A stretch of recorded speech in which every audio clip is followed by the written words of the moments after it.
በዚህ ሳምንት 9 ኢትዮጵያዊ ከሳውዲ አረቢያ ተነስተው ጉዟቸውን ወደ ኢትዮጵያ በየመን ባህር አድርገው ህይወታቸው መንገድ ላይ ያርፋል። በዚህ መልኩ የቀብራቸው ስነ ስርዓት እየተፈጸመ ይገኛል። የመጨረሻ ቤታቸው ማረፊያቸው ይህን ይመስላል። አሰላሙ አለይኩም ወራህመቱላሂ ወበረካቱ። ሰላም ቤተሰቦቼ እንዴት ናችሁልኝ? ሁላችሁንም ሰላም ብያለሁ። እጅግ በጣም ያሳዝናል፣ በጣም ልብ ይሰብራል። እንግዲህ ከሳውዲ አረቢያ 9 ኢትዮጵያዊ ወደ ኢትዮጵያ ለመግባት በየመን ባህር አቋርጠው ለመግባት ባሰቡበት ሰዓት ህይወታቸው መንገድ ላይ እንደቀረ ተሰምቷል። በዚህ ሁኔታ ታዲያ አንድ እህታችን ስለ እህቷ ስትናገር በጣም ነው የምታሳዝነው። እህቴ ወደ ሳውዲ አረቢያ ከገባይ 16 ዓመቷ፣ በ16 ዓመቷ አንዲት ልጅ አፍርታለች። ልጇን ከላከች ወደ ኢትዮጵያ 6 ወር ሆኗታል። ልጇን ከላከች በኋላ በሰራችው ገንዘብ መልሳ የራሷ መኖሪያ ፍቃድ ያዋጣለሁ ስትል ወደ ኢትዮጵያ ለመግባት እህቴ ከኔም ከራሷም አድርጋ ያላትን ገንዘብ ቆጥራ ወደ ኢትዮጵያ በየመን ባህር አቋርጣ ለመመለስ ባሰበይበት ሰዓት እህቴ ካሰበችበት ሰዓት ድረስ መንገድ ላይ እንደቀረችም ሰምቻለሁ። አዘኗን ስሰማ በጣም በሚያሳዝን ሁኔታ ራሴን ስቼ ወድቄ ነበር፣ ማመንም አልቻልኩም ነበረ ትላለች። እውነት በጣም ነው የሚያሳዝነው።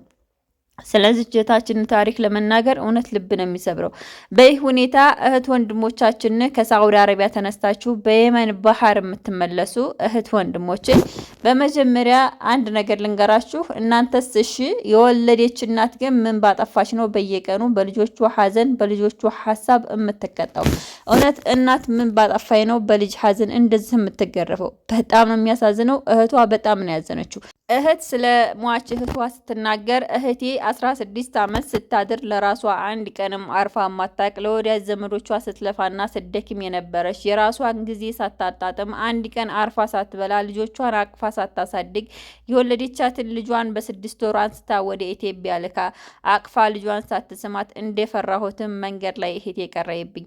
ይህን ቪዲዮ የምትሰሙ እህት ወንድሞቼ እባካችሁ ከእህቴ ተማሩ። እህቴ 16 ዓመት አድራ ዛሬ ግን የራሴ ስራ ይኖረኛልና የራሴ ወረቀት ኖሮኝ እንደፈለኩ ሰራለሁ፣ ሰዎች ከደረሱበት ቦታ አደርሳለሁ ስትል እህቴ መንገድ ላይ ቀርታብኛለች። እህቴ ትቀበር አትቀበር አላቅም ትላለች። እንግዲህ 9 ኢትዮጵያዊ መንገድ ላይ ቀርተዋል። ከ9ኙ የተወሰኑት ተቀብረዋለን። በጣም ያሳዝናለን። እኛ እንሮጣለን። አንድ ነገር ማወቅ ያለባችሁ ግን ወደ ሀረብ ሀገር ስንሄድ እውነት ለመናገር በጥቅሉ 10,000 ብር እንኳ ቆጥረን አናቅም። በትንሿ እንኳ 10,000 ብር የሚሆን ቆጥረን አናቅም።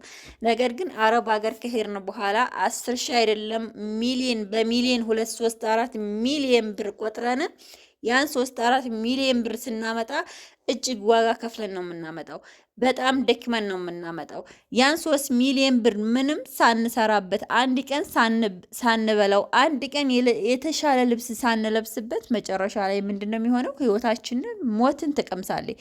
ሞት ማለት ለእኛ አረብ ሀገር ላይ ለፍተን ሰርተን ደክመን አንድ ቀን ሳናርፍ፣ አንድ ቀን ሳንስቅ እጅግ በጣም ነው የምታሳዝነው። ሞት ለማንም አይቀርም። ግን ይህ ሁሉ የሚያመጣው ለምንድን ነው? ባለን አለመብቃቃት። 3 ሚሊዮን ብር ካለሽ 3 ሚሊዮን ብር ለማግኘት እጅግ በጣም ጊዜሽን ፈይተሽበታል፣ እንቅልፍሽን አተሽበታል፣ ጉልበትሽን አተሻል። 9 ሚሊዮን ብር ለማግኘት ከ3 ሚሊዮን ብር ተነስተሽ 9 ሚሊዮን ብር ታስቢያለሽ። ከ9 ሚሊዮን ብር ተነስተሽ 20 ሚሊዮን ብር ለመግባት ታስቢያለሽ። ነገር ግን አንቺ ምን አሳልፈሽ እንደሆነ ያን ብር ያመጣሽው ትረሻለሽ።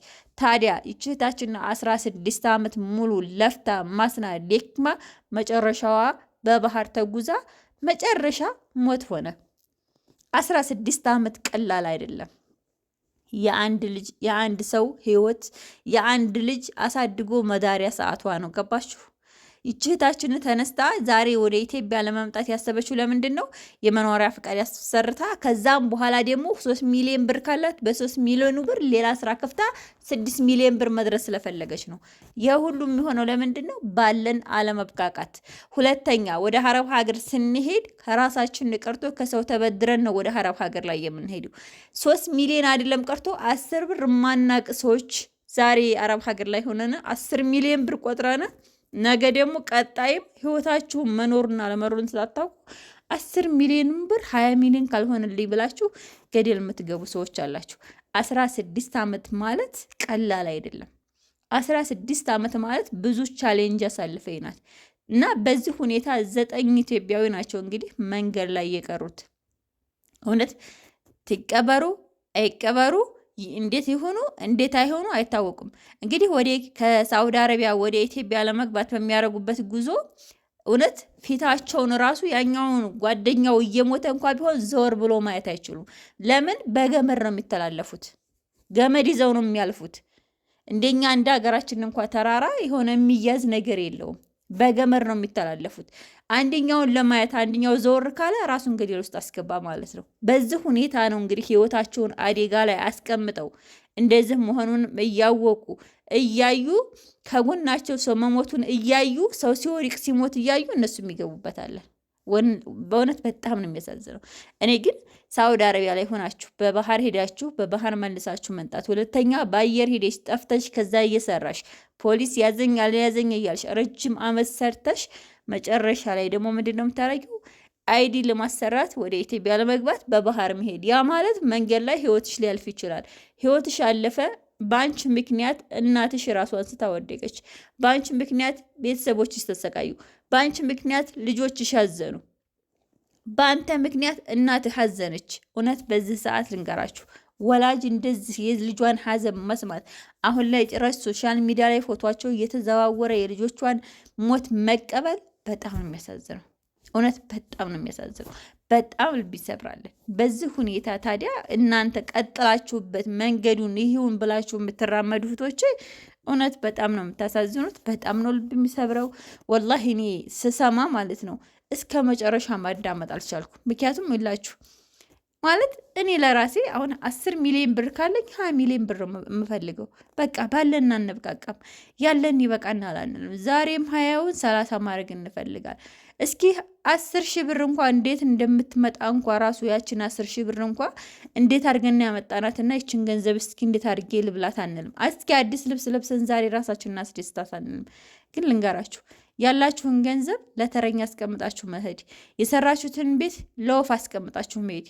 እውነት ለፍተው ሰርተው አረብ ሀገር ላይ ሆኖ ቤት ሰርተው ባለመስተዋቱ ባለምኑ ባለብሎኬቱ ተብሎ ይሰራል፣ ኮርኒሱ ተብሎ ይሰራል፣ የቤቱ እቃ ይባላል፣ ቁም ሳጥኑ፣ ቦፌው፣ አልጋው አንድ ቀን ሳትኖርበት ቤቷ ወፍ እንዳረፈበት ወፍ እንዳራበት የወፍ ማረፊያ የወፍ ማሪያ እንደሆነ ሰው መጨረሻ ላይ ያው ሞተች ተብሎ በሞት ስም ትሰየማለች።